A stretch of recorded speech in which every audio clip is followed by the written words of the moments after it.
I'm Dwayne Brown. Tonight on KPBS Evening Edition, San Diego Mayor Kevin Faulconer gives us a preview of his first State of the City address. San Diego Unified outlines its budget plan for the upcoming fiscal year. What does it mean for schools in your neighborhood?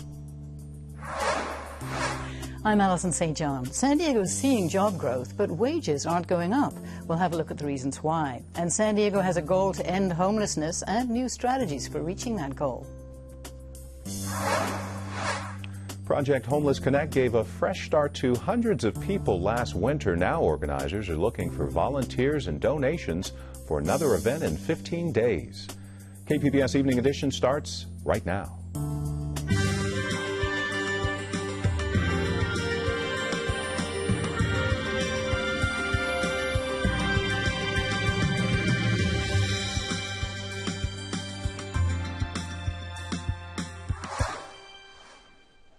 Hi, good evening. Thanks for joining us.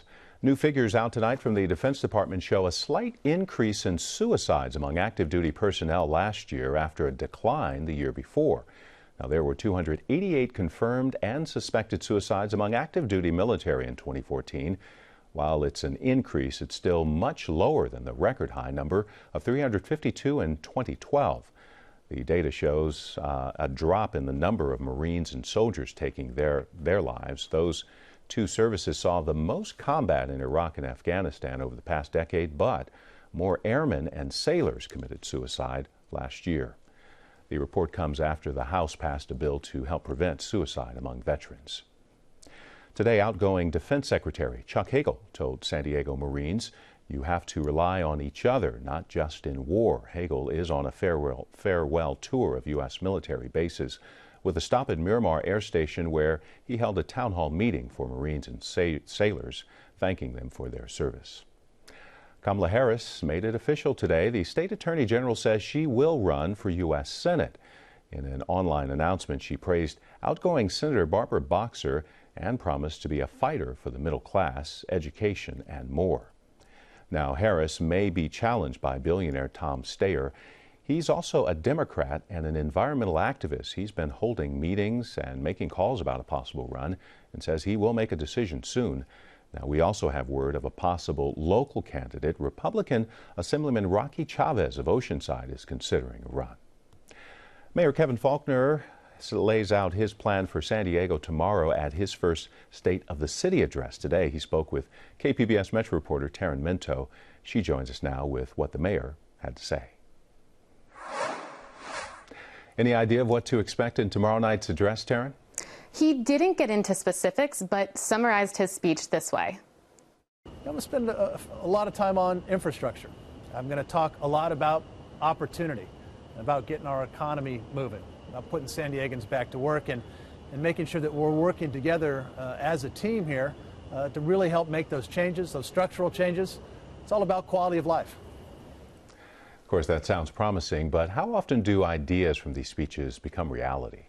I've been looking back at the first State of the City speeches by some of the most recent previous mayors. Some made grand announcements that they weren't able to deliver on that year or even their entire term. But usually a mayor's first State of the City address comes just 6 weeks after they're sworn in.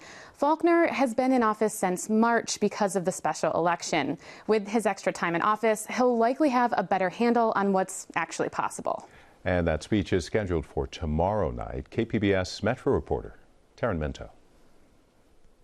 16 insurance companies will pick up the tab for the city's share of the cost to clean up San Diego Bay. City Council approved the arrangement today. San Diego's share is $15 million to clean up contaminated sediment. Dredging work is expected to be finished early next year. Now, California could collect as much as $2 billion more in taxes than Governor Jerry Brown predicted when he released his budget. A state analyst says the catch is whether the stock market does well. A big slide would mean less revenue. The report says if there is extra money, it would go towards schools and community colleges. San Diego Unified will get more money from the state this year. Superintendent Cindy Martin is happy to get it, but says it's not enough. KPBS education reporter Matt Bowler is in the newsroom with more on the story. Let's start with how much more San Diego and all the state school districts are getting. Governor Jerry Brown's $113 billion state spending plan includes $51 billion for K-12 education. That's a $4 billion increase. Per student spending goes up to $9,670, and that's an increase of $300 per student from last year. Superintendent Cindy Martin is happy to get more money and is grateful for the money she can spend as she needs under the local control funding, but she says it's not enough. We do appreciate that the governor is investing in education. We do appreciate the equity design of local control funding formula. It was designed with equity at the heart, and as a large urban district, we believe in it, and we fully support the governor on this, and we like this going in the right direction. We need more money, though. What San Diego Unified is doing is leading several hearings called adequacy hearings with the districts from all across the state. They'll create spreadsheets showing how much money they get versus how much they say they'll need. Martin says everyone is going to be part of this process. And there's wide engagement. This isn't just the superintendent and the board. Right. The union is in this conversation with us. The PTA is in this conversation with us up and down the state. When we have the state level adequacy hearings, it's not union thinks one thing's adequate, parents think another thing, superintendent there's one voice on that, and we are working together with our union and our parent group on defining adequacy. Martin says that while California is near the bottom in the country for state funding in schools, number 46 to be exact, the adequacy hearings may show that we don't need to be number one in spending. After all, she says teaching and education is about a lot more than money. Matt Bowler, KPBS News. There's been a lot of attention paid to Latinos living in the U.S. illegally. Now, California lawmakers want to reach out to another community of undocumented migrants. Asian Pacific Islanders are the second largest undocumented population in the state, accounting for nearly 500,000 people. Assemblyman Rob Bonta wants them to know they are also eligible for the state's immigrant license program. We are here today to say to the API community that these are important programs, that we encourage as many qualified, eligible, undocumented API Californians to apply for them and take advantage of them, to get driver's licenses so that they can drive to work and drive their kids to school without fear of deportation. Bonta says the outreach to this group is a challenge because they speak different languages. Health officials now say 26 people got the measles during visits to Disneyland in Anaheim last month. 22 of the confirmed cases are from California, 4 from other states. At least 2 of the patients were from San Diego County. Health officials say at least a dozen of the patients were not vaccinated. So what we presume happened in Disneyland is like many places where people gather, there must have been an international visitor who had measles during the visit, and while going around the park doing what people do in these parks, came in contact with other people who were not vaccinated and subsequently got infected. Health officials say it is safe to visit Disneyland. They're working to identify the country where the measles strain came from. Many economic indicators look encouraging for the coming year, but wages aren't growing to match those positive forecasts. Allison St. John is in for Peggy Pico tonight. She talks with some economists about why wages in San Diego aren't going up as fast. Unemployment is going down in San Diego, and San Diego has added 30,000 new jobs in the last year. But what are people being paid for those jobs? Wage growth is sluggish, just over 1% last year. We're one of the slowest big cities in the country in terms of raising pay. My guests are Eric Bruvalt, president of the National University System Institute for Policy Research, and Peter Kallstrom, who is CEO of the San Diego Workforce Partnership. Thank you so much for joining us both. Thank you, Allison. So, Eric, why is it that employers can keep the lid on wages when everything else looks so rosy in the economy? So 2014 was a good year. 2013 was an okay year. We really probably need another year or 2 years until the labor market in San Diego gets tight enough so that employers are forced to compete harder for labor and will see those wages rise.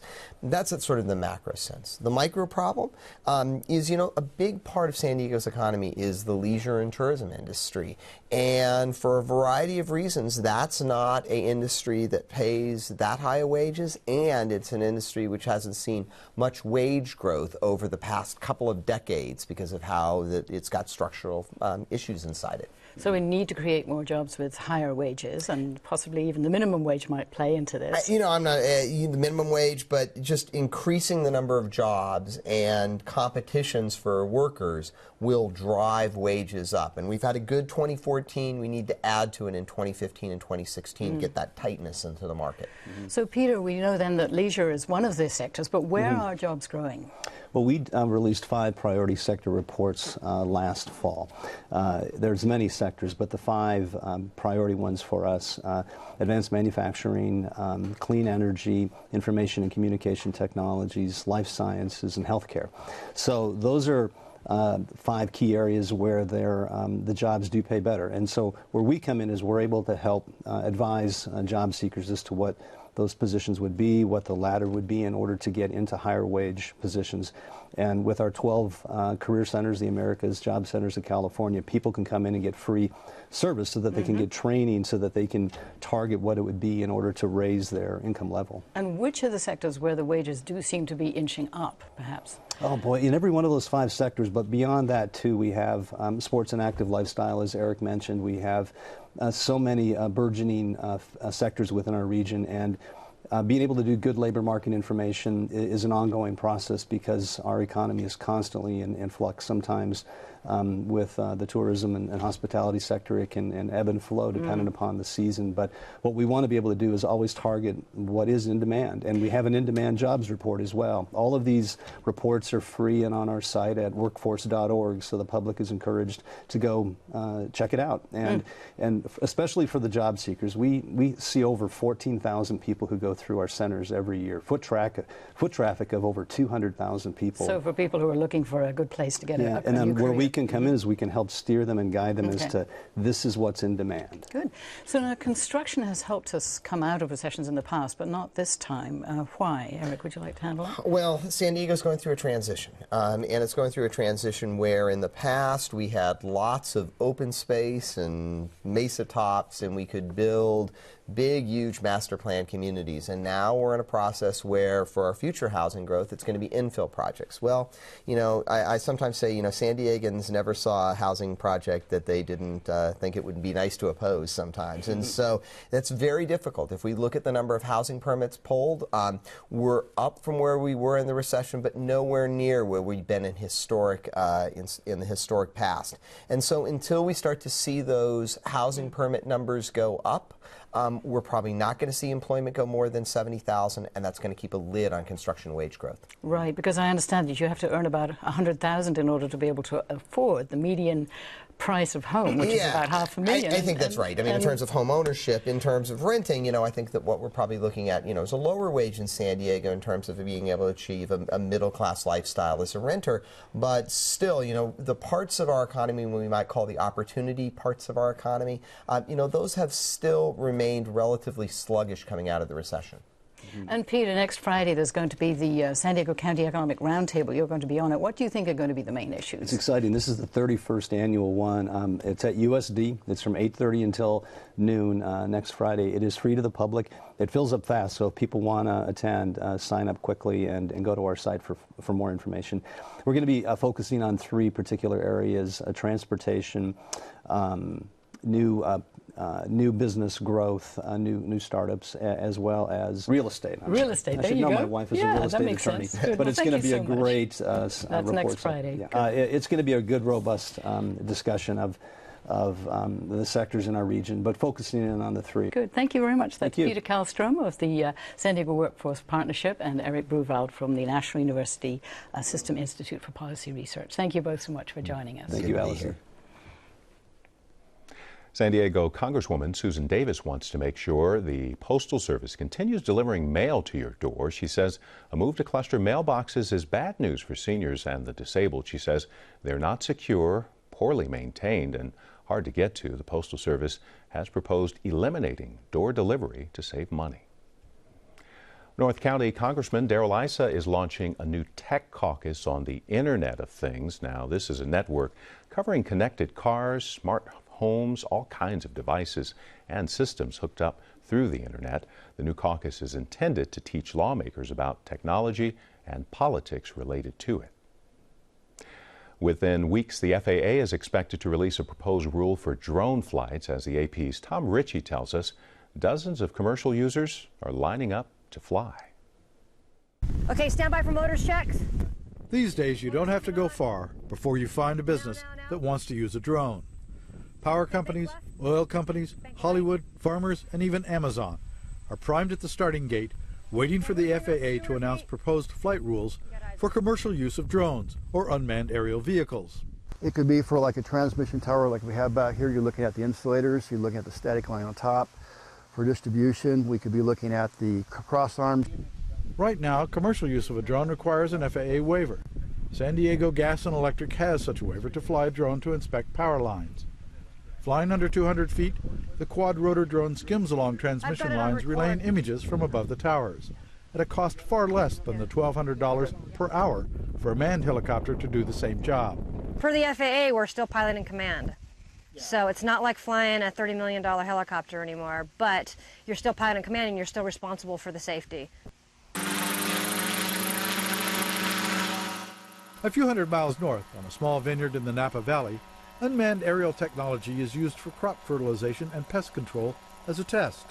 So we're understanding how do we use that capability? What's the best use for this technology? What are the limitations? What are the advantages? With the help of GPS, UAVs can map an entire farm, find pests or dry soil, and relay exact coordinates for attention. Some of the questions are going to be, as we use this new technology, how is that going to change our pest management? The potential for commercial drones is enormous, streamlining costs, cutting risky jobs, and creating innovation. The industry is anxiously awaiting an announcement of the proposed FAA rule, a rule that may call for pilot certification and lump all commercial drones into a one-size category. Once the rule is made public, the industry is expected to lobby for changes. Tom Ritchie, Associated Press.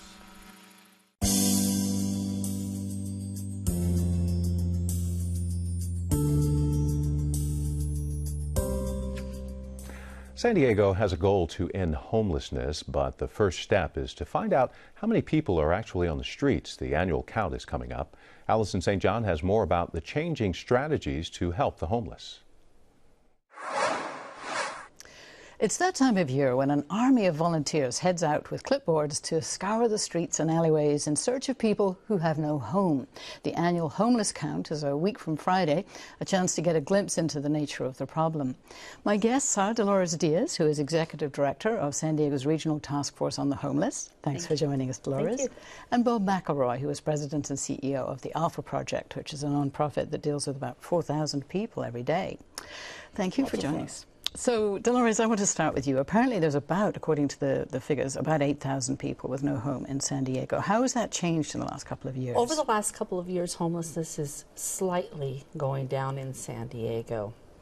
Which is a surprise in a way. Why is that? Well, we are seeing more resources from the federal government as it relates to ending veteran homelessness. There's been some resources there, and I think that's having an impact on our numbers. Okay. Would you say that the population has changed, though? The numbers may be going down, but the kind of people has changed? We'll find out in the count when we actually get out there and count and start interviewing folks. Okay, so now, Bob, the whole approach to ending homelessness, and there is this goal to end homelessness, the whole approach has changed as a result of a federal goal to end homelessness and give people a house first before they change their lives, rather than vice versa. How is that working? We have a new criteria this year. Instead of just having first come, first serve when we open the shelter, we now use what's called the vulnerability index, and it targets those folks who are the most infirm, the most needy, the most frequent users of emergency rooms and these type of things. And so our first 200 folks in there are pretty cool. Challenge. Okay, well, tell me, how are the homeless reacting to this change in the strategy? Enthusiasm. The expectation from the population that we deal with, and we also have Neil Good Day Center, so we deal with about 400 to 500 people every day. Their expectation now is, and that's why they filled out the SPDATs and the new criteria, they want to get housing. And the enthusiasm, their willingness to do what they're asked to do with their case managers and follow the process. It's been great. I've been doing this 28 years, and we have I always prided myself on knowing just about everybody on the streets. We have a whole bunch of people I've never seen before that have been program resistant maybe. They lived in the margins around downtown San Diego, haven't accessed services, and they've come in and they want to start the process. Well, it sounds good, you know, to give a house before you expect somebody to change, because that would obviously help someone change their lives to have a house. But do we really have the resources to do that? Well, and that's the thing. We're doing. I guess we're in the embryonic stages. We've been participating in this process. It's been about a 2-year process where we started nationally the Housing First model, the 25 cities and these type of things. So since November, we've placed 120 people in housing, and only 4 out of 120 have left the program. And they'll go back in line, but and we tell people one of the incentives is, I mean, this is your only chance. We've got 2,500 people on the waiting list, so if you blow this, you go to the back of the line. And so people are staying with the program. They're working with their case managers. They're doing everything they're asked to do, and it's been tremendously successful. So, Dolores, do you think that coordination between all the agencies working with the homeless has improved in the couple of years you've been at the partnership? Absolutely, it has. We're undergoing system change in San Diego, and our agencies are now sharing a lot more information. They're off of one database that where they're able to view information on clients, and there's a lot more communication that's more in the weeds kind of communication with regard to common clients and that type of thing. Okay, now if someone's going to volunteer to be a part of this count, do they get training? What does that involve? They do. We ask volunteers to go on our website, www.rtfhsd.org. Right in the middle of that page, they will click on Volunteer Now, and they can select where they want to deploy from, their location. The count is on Friday, January 23rd, between 4 and 7 a.m., so we're asking volunteers to get up extra early, and they would be able to get training right online. Great. Okay, so there is a little training. That's for good. Counting. If they want to interview homeless persons, that is a in-person training, and we can schedule that with them. Interesting. Okay. Well, Bob, let me just finish by saying you've been in this business for years and years. What do you think is the biggest challenge? Is it even realistic to think about ending homelessness in San Diego? Well, I've been saying it for 28 years we can end homelessness, especially in San Diego. We've got 1,000 people in the downtown area roughly, and 6,000, 8,000 countywide. LA's got 50,000. They have a problem. It's just it's having the political will and have everyone coalesce with one mission. I think that's what we have. The only thing we're missing now, well, we're demonstrated the success. We need the inventory of permanent supportive housing and funding. Okay, thank you so much. We'll provide more information on the web for those who are interested. And Bob McElroy, I'd like to thank you very much for joining us.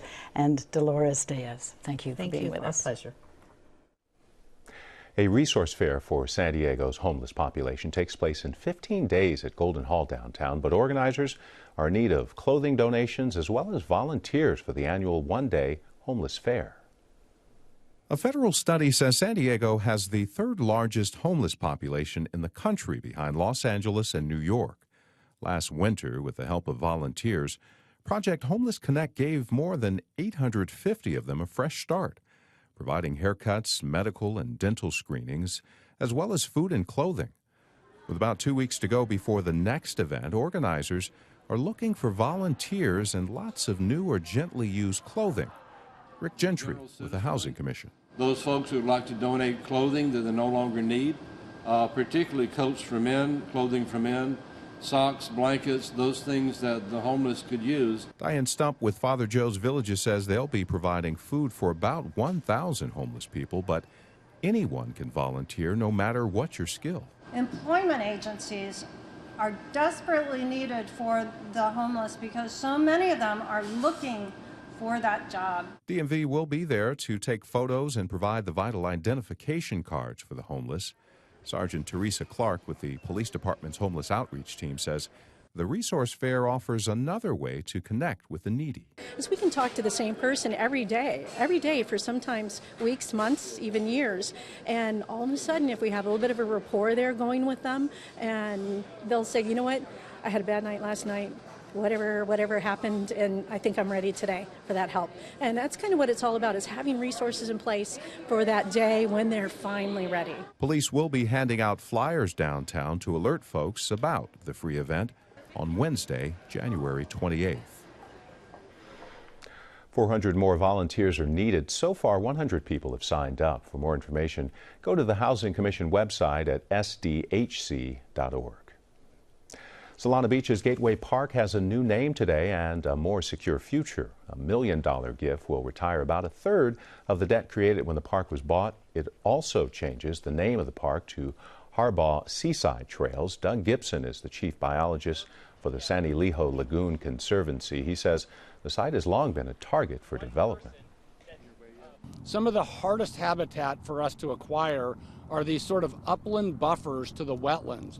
The bigger buffer you have to a wetland, the more valuable that wetland is to the species that exist there. So this offers a very wide buffer to the San Elijo Lagoon. Gibson says there is still about $400,000 of debt to retire. Tomorrow will be a nice day to hit the trails or anywhere else you want to go around the county. A mix of sun and clouds along the coast, mostly in the low 70s. Warmer in the inland valleys, mid to upper 70s there, dipping though into the 40s at night. Clear and cold in the mountains, temperatures mostly in the 50s. Sunshine in the desert tomorrow with some clouds moving in Thursday and Friday. Temperatures in the 70s. Well, here's a look at what we're working on tomorrow in the KPBS newsroom. More and more healthcare is happening outside of hospitals, even moving to big retail stores on Morning Edition. A look at healthcare clinics inside 2 Target stores in the county. And at noon on Midday Edition, some San Diego scientists think they're closer than ever to cracking the diet pill puzzle. Tonight's stories are online at kpbs.org/evening edition. Thanks for joining us. Have a great night.